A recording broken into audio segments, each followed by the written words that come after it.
Abra sua Bíblia agora, livro de Marcos, Evangelho segundo São Marcos, capítulo 2. Poucos dias depois, tendo Jesus entrado novamente em Cafarnaum, o povo ouviu falar que ele estava em casa. Então muita gente se reuniu ali, de forma que não havia lugar nem junto à porta, e ele lhes pregava a palavra.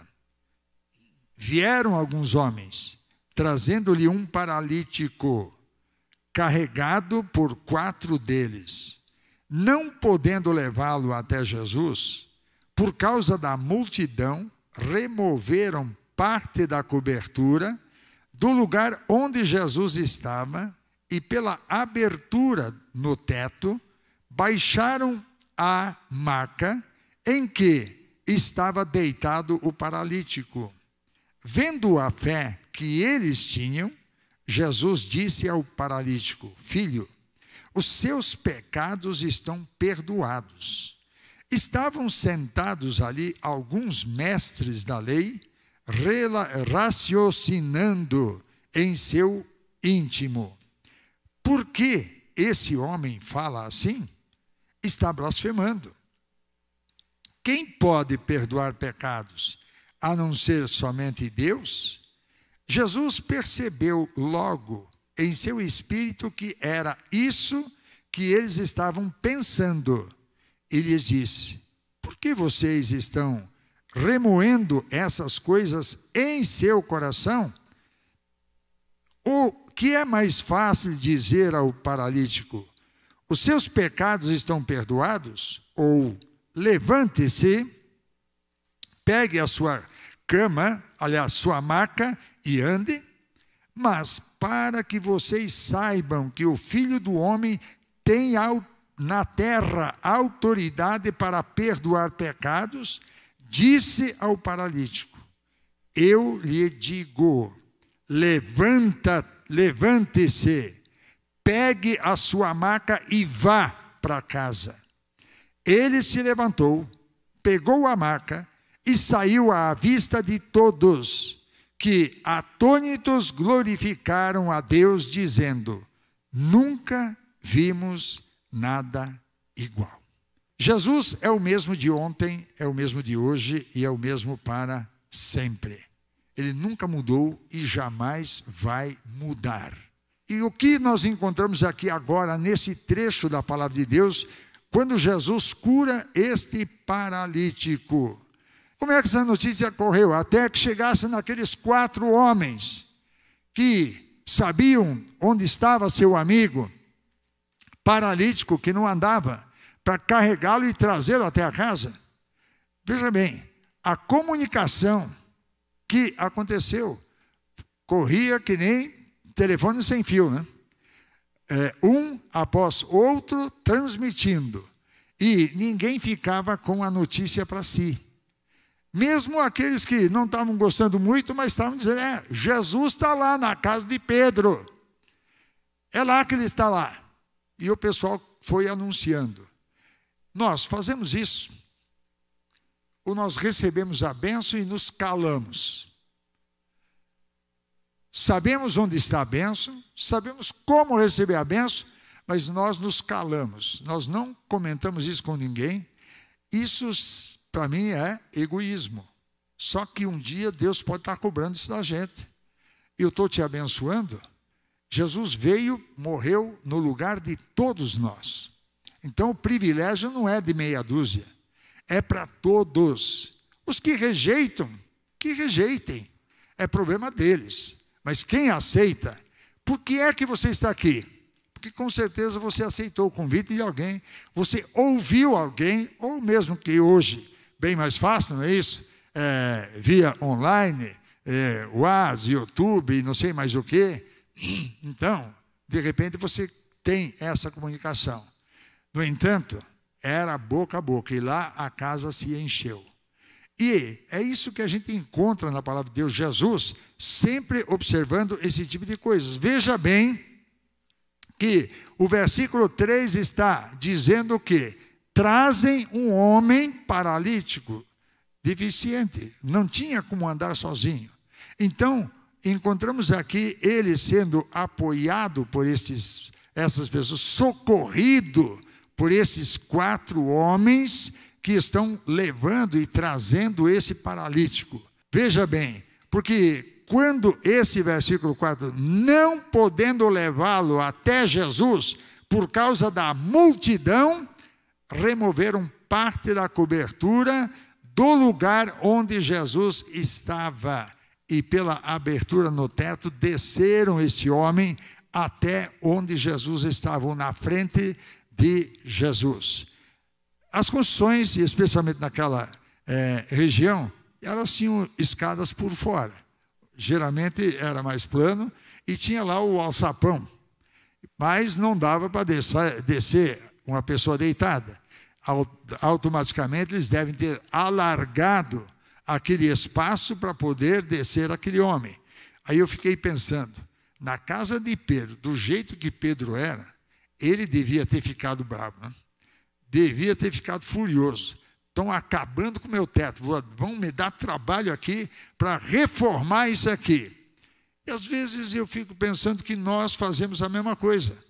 Nós não vamos passar nada para ninguém, dizer que Jesus fez, que Jesus faz, que Jesus fará, porque de repente a pessoa vai vir e vai me incomodar, vai me dar trabalho. Mas espera um pouco. Jesus não disse que era para a gente cruzar os braços, receber a bênção e aí fica calado, não vai a lugar nenhum. Até os leprosos que eram curados, vai lá e mostra até ao sacerdote, faça a tua parte, paga a tua oferta, faça isso lá. Era isso que Jesus mandava, então tinha que fazer alguma coisa. Então nós recebemos e devemos estar atentos para esse tipo de coisas. Agora, este homem é colocado na frente de Jesus. O que foi que Jesus observou nesta atitude? O que Jesus observou neles? A fé. Não está falando aqui da fé do paralítico. Está falando dos homens que levaram o paralítico até onde Jesus estava. Então, é claro que eu jamais vou dizer para alguém, vai lá na igreja para receber a bênção, porque Deus vai te dar, se eu não acreditar. Então, se vocês não estão dizendo isso para ninguém, porque vocês não estão acreditando que isso aqui é verdade. Essa é a dedução. E é isso que Jesus disse. Ele viu a fé deles. Por causa da fé, eles não ficaram medindo esforços. Mas nós sabemos que o nosso amigo vai ser curado. Então aqui, você observa isso aqui, a fé deles. Agora veja bem que Tiago, capítulo 2, versículo 17, ele deixa aqui uma coisa muito clara. Porque a fé sem obras é morta. Dizer eu creio, mas eu não apresento nada, é fé morta, não tem vida, não vai acontecer nada. 2,17 diz assim, assim também a fé, por si só, se não for acompanhada de obras, está morta. Ah, eu creio.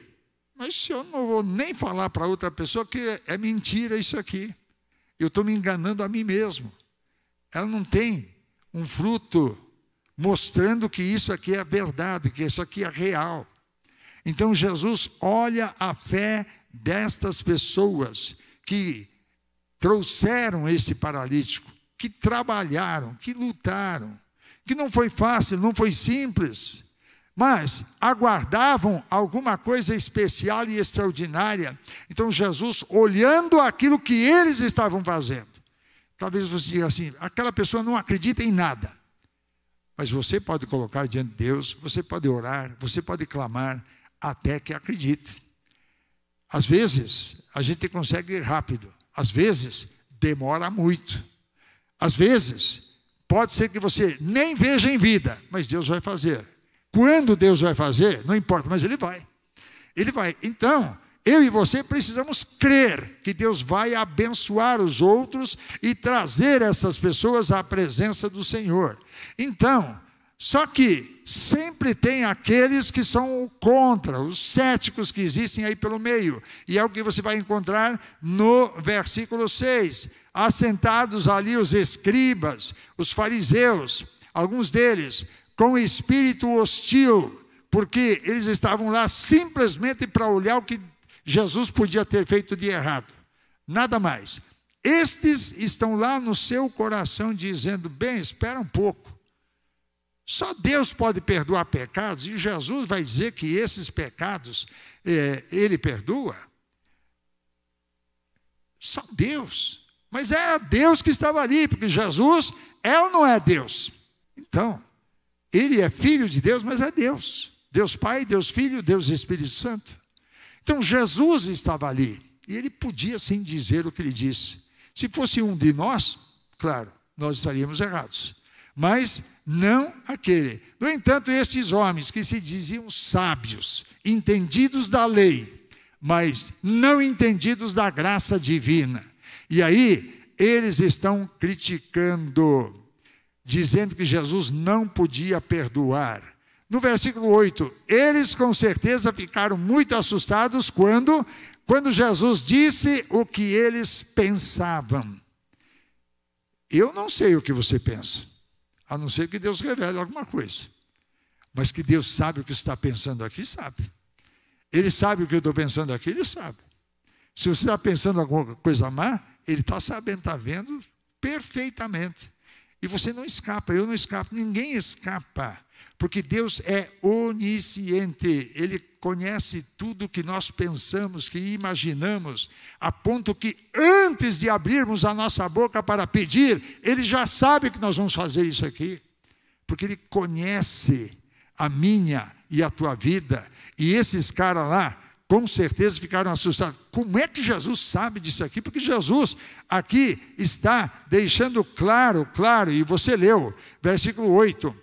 Jesus percebeu logo em seu espírito que era isso que eles estavam pensando, e então disse o que eles estavam pensando. Assustados. Nós não precisamos nos assustar com os milagres de Deus, mas nós precisamos nos alegrar com a graça de Deus. Aí Jesus faz a pergunta, já que eles estavam criticando dele, ele não pode perdoar pecados, está blasfemando. No versículo 9, Jesus pergunta, o que é mais fácil dizer ao paralítico? Os teus pecados estão perdoados? Ou, levanta-te e anda? Jesus faz a pergunta.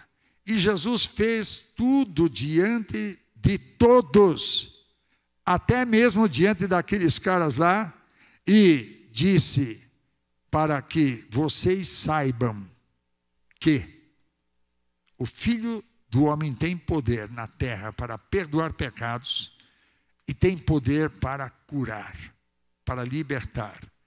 Deixe-me fazer uma pausa aqui. Existem doenças que são consequências do pecado, mas nem toda doença é consequência do pecado. Nem toda. Então, tome cuidado, porque de repente você pode dizer, está doente porque pecou. Então, às vezes, você faz um julgamento, um juízo de uma coisa, e isso vai sobrecarregar a sua própria vida. Então, vamos tomar cuidado com isso aqui, para que não suceda alguma coisa em nossa vida. Então, esta enfermidade, aqui dá para entender que esse homem havia pecado, e agora recebeu o perdão. Recebeu o perdão. Jesus perdoou a mulher adúltera, mas disse, vai e não peques mais. Você errou até aqui. Só que daqui para frente, acerte a sua vida. Não.